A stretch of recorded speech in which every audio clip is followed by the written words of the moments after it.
Vigie seus pensamentos, eles tornam-se palavras. Vigie suas palavras, elas tornam-se ações. Vigie suas ações, elas tornam-se hábitos. Vigie seus hábitos, eles formam seu caráter. Vigie seu caráter, ele se torna seu destino. O que nos impede de mudar hábitos que nós mesmos percebemos como nocivos? Como pode ser possível saber que é preciso mudar, mas não saber como mudar? O quão custoso pode ser mudar nossos hábitos? No mundo atual, onde tudo muda muito rápido, onde as informações são abundantes, mas também difusas, é normal que a gente se sinta desnorteado, confuso e até mesmo ansioso, com medo ou impotente. A situação parece ser tão caótica que em um simples momento de relaxamento e descontração, como assistir a um vídeo numa rede social, pode se tornar algo paralisante. Porque a cada conteúdo assistido, a gente consegue se deparar com o mesmo tema sendo discutido a partir de perspectivas diferentes e até mesmo radicalmente opostas. Nesse momento, se a gente reparar bem, é como se junto do conteúdo apresentado a gente fosse pressionado a escolher um lado e nos colocar à disposição de rivalizar com um suposto lado oposto. Dificilmente existe a opção de integrar perspectivas. Rápido, você tem que escolher de qual lado você está e qual lado você vai atacar. E se você pensa que esse tipo de postura é proposta somente no que se refere a temas sociopolíticos, por exemplo, repare que muitas vezes esse maniqueísmo absurdo pode ser também observado em conteúdos que aparentemente não têm qualquer relação com discussões acaloradas. A fórmula dominante é angariar público e conseguir audiência através do apelo emocional, fazendo com que um grupo se forme e se mantenha, elegendo supostos inimigos. Mas o que isso teria a ver com hábitos? Bem, como isso não teria a ver com hábitos? Talvez isso passe despercebido porque não costumamos pensar muito sobre os nossos próprios hábitos. Mas podemos considerar que hábitos são basicamente comportamentos aprendidos, que à medida que são repetidos, são incluídos e automatizados em nosso repertório. Daí, podemos passar a nos questionar quais hábitos estamos adotando, como nós costumamos passar o nosso tempo. Essas coisas realmente merecem nosso tempo? É muito comum ouvirmos dizer que tempo é dinheiro, e de certa forma é possível concordar com essa máxima. Mas será que é só isso? Será que o tempo empreendido em nossos hábitos também não influencia na nossa moral, na nossa ética, na nossa autoestima, na nossa saúde mental, nos nossos relacionamentos com os outros? Que hábitos são esses? Mais do que isso, como estar atento a esses hábitos, já que aqui admitimos que eles foram automatizados e, consequentemente, passam despercebidos por nós mesmos? Parece até contraditório, mas ao mesmo tempo que nos relacionamos com algo e conhecemos mais sobre aquilo, também temos a capacidade de negligenciar aspectos importantes desse mesmo objeto. E no final de tudo, nós realmente aproveitamos bem aquilo ou nós fomos usados? Na verdade, o movimento natural parece ser duplo mesmo, como em um mutualismo. Nós nos favorecemos e favorecemos a algo ou a alguém. O problema parece ser quando há um desequilíbrio que acaba por atrair para situações nocivas sem que se perceba.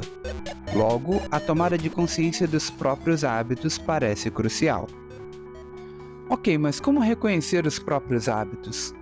Acho que podemos concordar que o mundo atual é muito mais disruptivo do que já foi um dia. Novas tendências surgem a todo momento, fazendo com que tendências que até pouco tempo eram adotadas passem a parecer extremamente obsoletas.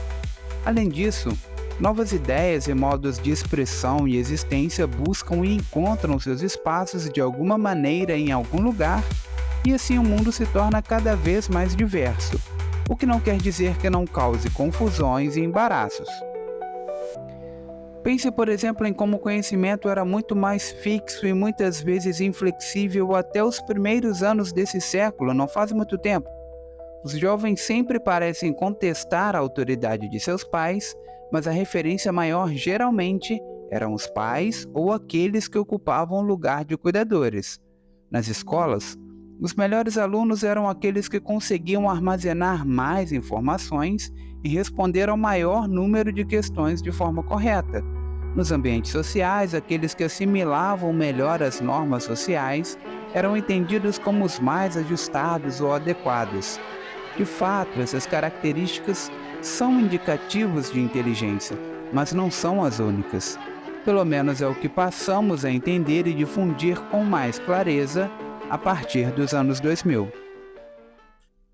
O conhecimento de hoje propõe paradigmas. Aquilo que antes era visto como inadequado, hoje tem seu lugar. Se antes os pais definiam que faculdade os filhos fariam, atualmente o diálogo tende a ser mais horizontal. Determinações rígidas deram espaço para autonomia e para criatividade. Ótimo, o mundo está salvo, não é? Olha, não é bem assim.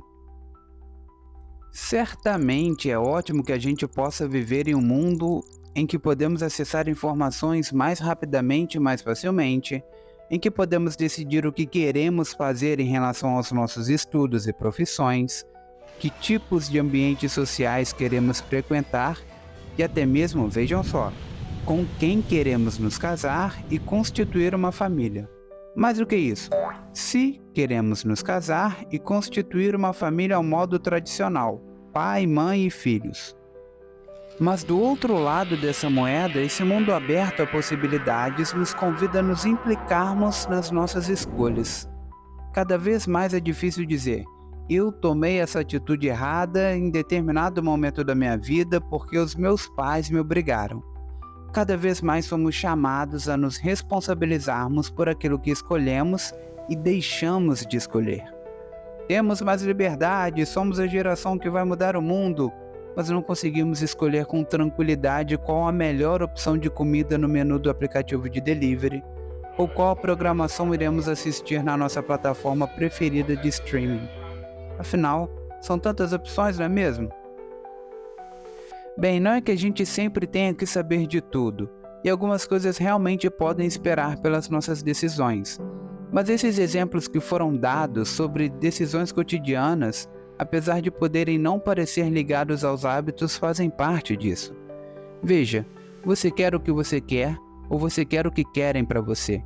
Você quer assistir àquela série descontraída que você já assistiu 1 milhão de vezes e que ainda gosta muito, ou você quer assistir àquela série que foi lançada há pouquíssimo tempo e que está todo mundo comentando e que você não pode ficar de fora dessa discussão tão importante? Você sabe o que você realmente quer, principalmente diante de tantas possibilidades? Se a resposta for sim, espero que tenha alinhado as suas atitudes com as suas metas. Se a resposta for não, é bem provável que você não esteja atento aos seus hábitos. Mas então, como mudar meus hábitos? Existe um termo chamado lifelong learning, que em português significa algo como aprendizado ao longo da vida. Esse entendimento defende que nunca é cedo ou tarde demais para aprender algo novo. Isso porque estamos sempre em contato com o novo e o inesperado, sobretudo nos dias atuais. Assim, esse aprendizado ao longo da vida se baseia em 4 pilares. O primeiro pilar é aprender a conhecer. Isso quer dizer que o objetivo é tornar-se professor de si mesmo, diferente da forma tradicional de adquirir conhecimento, que muitas vezes se parece uma obrigação. A busca pelo conhecimento deve ser prazerosa e fluida, permitindo ser guiado por um questionamento genuíno e chegar a reflexões que antes não eram consideradas a nível pessoal, sem a obrigação de corresponder a alguém. O segundo pilar é o aprender a fazer. Este ponto se refere ao estímulo de práticas sobre aquilo que já foi aprendido, já que dar forma ao que foi visto em teoria ajuda a fixar melhor os conteúdos. O terceiro pilar é o aprender a conviver, ou seja, acredita-se que as pessoas se desenvolvem quando compartilham experiências com outras pessoas. Nossas interações sociais são fontes constantes de aprendizado e trocas espontâneas, sejam em ambientes mais formais ou informais, familiares, sociais ou profissionais. As pessoas que aprendem a conviver conseguem desenvolver a capacidade de gerenciar conflitos, estabelecer vínculos sociais e entender melhor os seus pares. E o quarto e último pilar é o aprender a ser. Aqui, a proposta é se colocar como responsável pelo próprio aprendizado. A autonomia para conseguir aprender coisas novas é importante, porque isso implica em encontrar a forma mais adequada para si mesmo quando se tenta aprender algo. A melhor forma de se propor a aprender algo não necessariamente precisa seguir uma fórmula prévia. E tudo isso quer dizer que no meio disso tudo precisamos entender e saber o que realmente nós queremos e como estamos nos posicionando diante desse querer. Nossas ações são condizentes com aquilo que queremos? Ou melhor, nossas ações são condizentes com aquilo que dizemos que queremos? Você pode até ir a uma padaria querendo comprar uma chave de fenda. Talvez você consiga, quem sabe? Mas no fundo você sabe que não é em uma padaria que você deve comprar uma chave de fenda. Assim, é nítido como a capacidade de autodirecionamento e autorregulação são importantes. Ter um modo próprio de aprender e se orientar, mas também saber monitorar e avaliar o próprio progresso são essenciais. Tudo isso está no guarda-chuva do autoconhecimento, que também engloba capacidade de reflexão, inteligência emocional, resolução de problemas e entendimento de que a mudança de comportamento é muitas vezes necessária, porque muitas vezes os ajustes precisam ser feitos. Obviamente, a teoria, todas essas informações são muito mais fáceis de entender e assimilar teoricamente. A prática tende a ser diferente da teoria e exige um outro tipo de esforço e paciência. Na prática, é preciso reunir esforços que muitas vezes estão além das ferramentas disponíveis no momento, mas a tendência é que o esforço resulte no progresso. Além de condições materiais, obviamente, aspectos cognitivos e metacognitivos precisam ser constantemente empregados, ou seja, além de entender a melhor maneira de adquirir e assimilar os conhecimentos, é preciso estar vigilante quanto ao planejamento e monitoramento dos objetivos almejados. A motivação, tanto a nível pessoal quanto a nível de reconhecimento externo, são importantes, ou seja, é preciso estimar a si mesmo, mas também é interessante sermos estimados por outros e estimar aos outros. Estar atento aos impulsos, emoções e sentimentos é crucial, além de saber lidar com as frustrações, mas também com o progresso. E a nível social, ter modelos de pares bem-sucedidos e de consistência ajudam a sintonizar objetivos e ações, além de poder contar com o suporte e o encorajamento de pessoas próximas. Para concluir, não parece existir respostas fáceis para problemas realmente complexos, assim como não parece existir progresso consistente e sólido sem esforço e autoconhecimento. O quanto estamos realmente dispostos a trocar um hábito prejudicial por um hábito saudável? A resposta para essa questão é individual, não tem fórmula, porque cada um sabe, ou pelo menos deveria saber sobre si mesmo, sobre aquilo que lhe é caro e sobre o quão custoso pode ser trocar algo nocivo por algo entendido como mais funcional, por mais contraditório que isso possa parecer. Essa é uma chave pessoal, mas isso não quer dizer que não pode compartilhar seus anseios, expectativas e objetivos com pessoas que realmente valham a pena. Acumular informações apenas com o objetivo de acumular, mais do que nunca, é um desperdício. Não adianta ter informações se não souber onde aplicá-las, se não houver ao menos a tentativa de ser criativo e autônomo. Como disse o gato de Alice no País das Maravilhas, para quem não sabe para onde vai, qualquer caminho serve. Este é o Next Vision, o canal que propõe suas lentes para o futuro. Convidamos você a deixar o like, se inscrever no canal e comentar sobre o vídeo. Esperamos que tenha gostado do conteúdo, que tenha sido proveitoso e até o próximo vídeo.